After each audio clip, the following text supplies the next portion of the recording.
In the heart of Luxembourg, upon a rugged hill, stands Vianden Castle.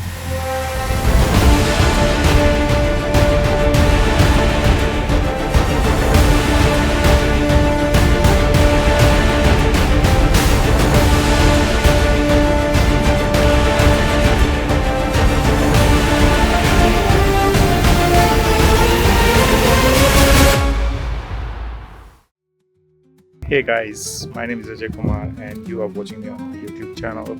Over here, I share videos with you and my own experiences around the world.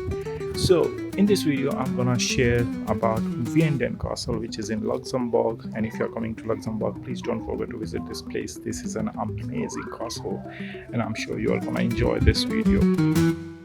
A fortress of power, pride, and survival. Built between the 11th and 14th centuries, its stone walls once echoed with the footsteps of counts and noble knights, guardians of a land caught between empires. But glory turned to ruin. For centuries, the castle fell silent, its halls stripped bare, left to the whispers of wind and shadow. Yet, like the spirit of its people, Vianden endured. Today, it rises again, restored to its former majesty, a timeless reminder that even from ruin, greatness can be reborn. Vianden Castle, not just stone and mortar, but a living story of resilience carved into the mountains of Luxembourg.